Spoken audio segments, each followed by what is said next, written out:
All right. Now it seems we have an affliction with the question, what do you do? What do you do? Almost as if by discovering the answer to this question, we will somehow transcend 10 years of getting to know a person. And that we will be able to connect with a person in front of us so deeply, it wouldn't matter that we've just met them. And this simply is not the case. In fact, the real reason why we ask this question, what do you do, is so that we can create an opportunity to build and generate assumptions of a person, so that we can pick them up and go, hey, what are you? Are you an accountant? Perfect, get in the box. You're boring, right? Dull, in grey, go over there. I don't want to speak to you. And that's it. That is it. And actually, it's really not even fit for purpose then, because in reality, how often is what we do us? Really? I mean, let me ask you, who do you know who does them, who is them? And let's go deeper than this. Do you do you? Are you you? Is what you do every day a fair and accurate representation of who you are? Because if it is, it's wonderful.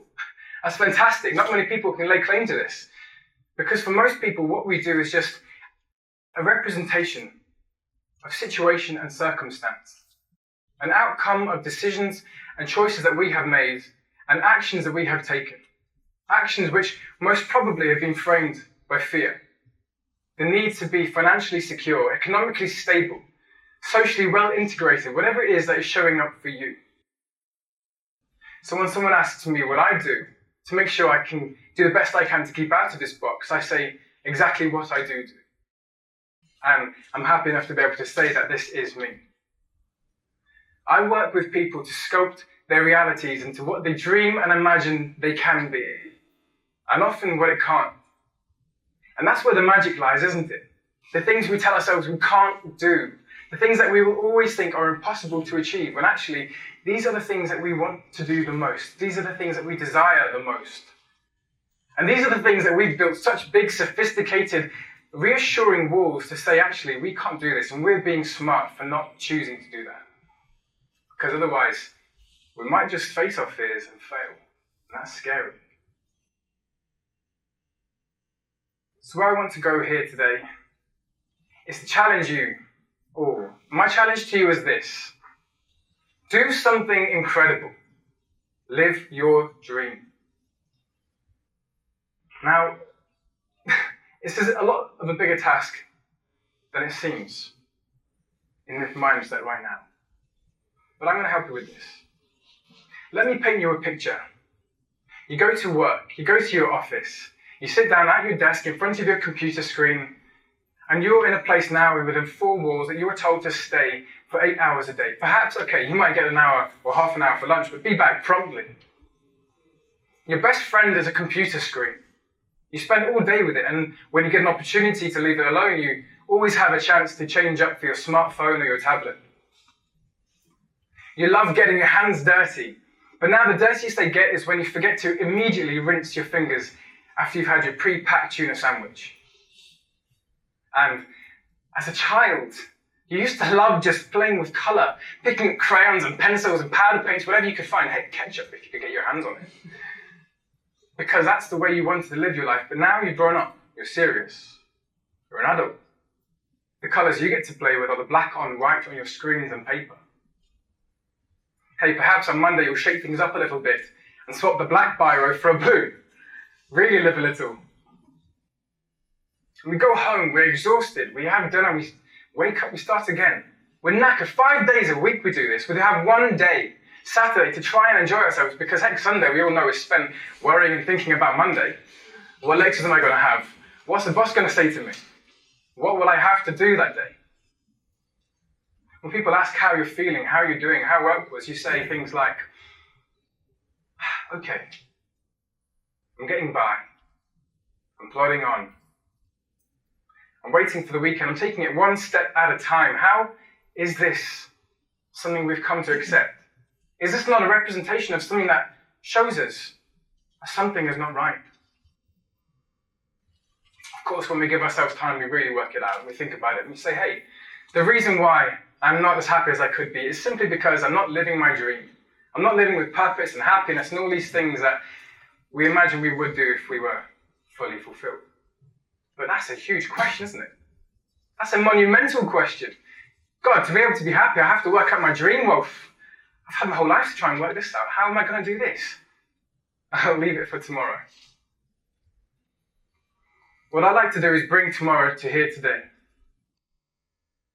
To make this question not so big and scary. I believe very strongly that the most powerful way to get to where we want to be is to start at the end, if you believe in the end. To start from where we're come from where we're going towards. This can be applied to so many areas of our lives. For instance, if you want to be a CEO of a certain company, and you believe that as a CEO you will be powerful, confident, and outspoken, but right now, just because you're an employee in the sea of other low-level employees, you should be happy, feeling shy, weak, and biting your tongue. Well, how likely is it that this person right here, who you are, is going to get to where you want to be?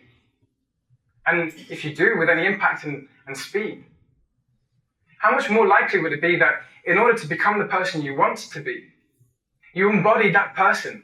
You became the confident, powerful, and outspoken person now.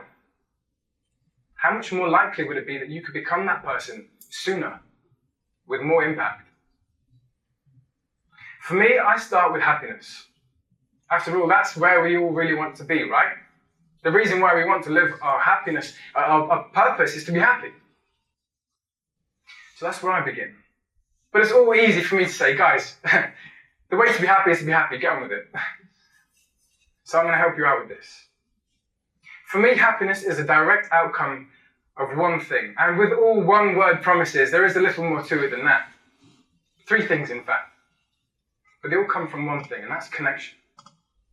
Because connection is the most important thing on this planet. It's everything from hate to love. And where we start today is connection with yourselves. And this is the most important aspect of where we're going to work today because it informs directly the other 2 areas. So let me ask you, when is the last time that you just stopped? You took a nice deep breath and stopped, relaxed. Put down your smartphone and everything you had, just cleared yourself out. Took a deep breath. You put down your phone, your computer, turned the TV off. You went somewhere where no one was going to distract you. You knew that no one would come to find you to get your attention. And you were just there to be. I'm not even saying go somewhere to think. I'm saying be somewhere to be because, after all, when we're thinking, we're not exactly present, are we? Because when we think, we're either in the future or the past. And the moment we try to think about now, we're already in the past. I've got a question for you. What is your favorite color? It's the most simple question on the planet, right? And some of you might go, it's red, it's blue, it's green, whatever it is that's on the tip of your tongue right now. Purple. Fantastic. But let me ask you, is this question something that stimulates an answer just like that? Yeah, exactly. Something that we think we already know. The last time we were asked this question, oh, it's purple, therefore it's purple. Sometimes we don't give ourselves the space to even think about these most basic of questions. Who are we and where are we right now? What is my favorite color? It's yellow right now today, by the way. In addition to this,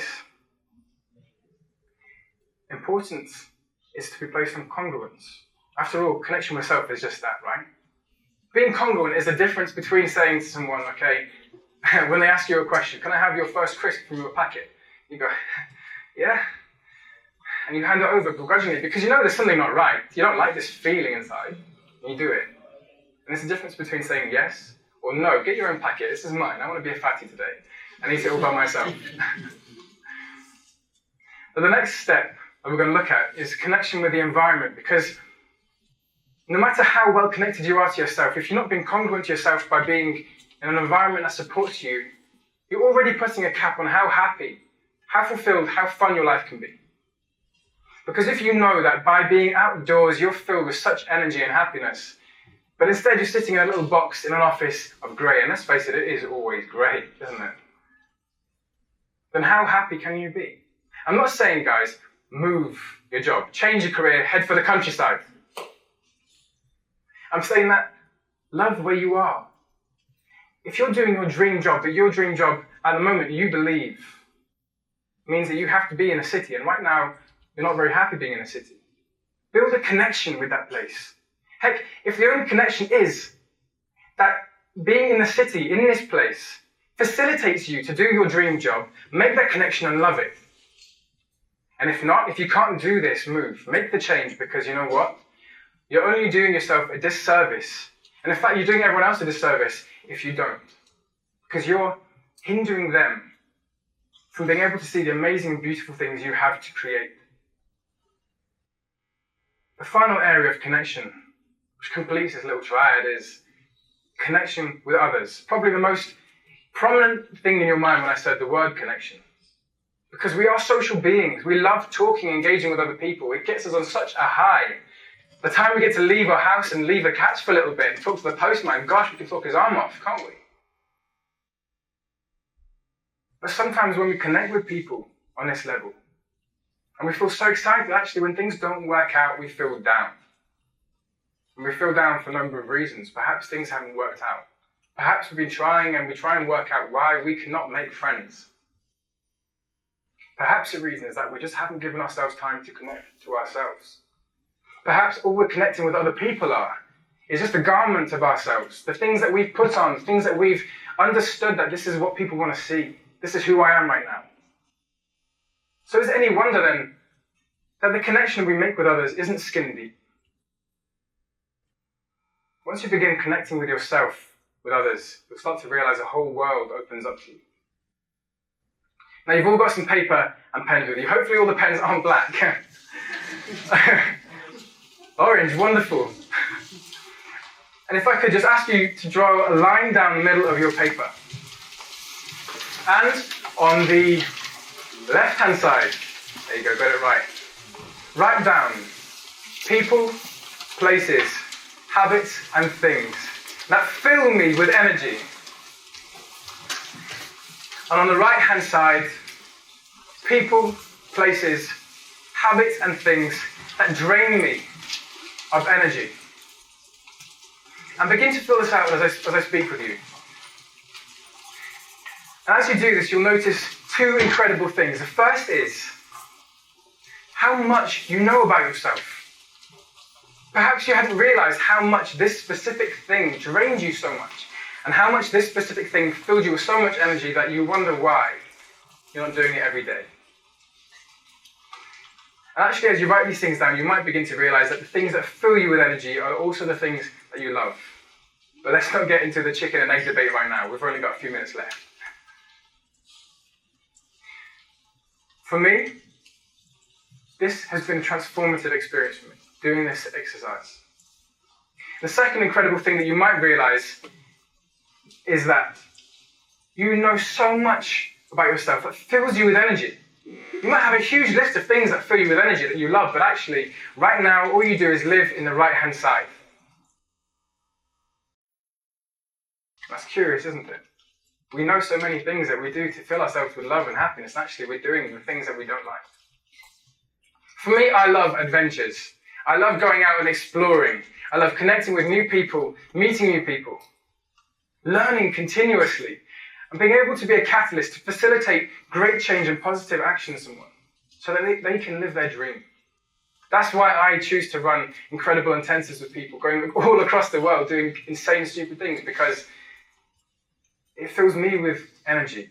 I love it, and so I can come from the most powerful place I can. And so the results are as powerful as they can be.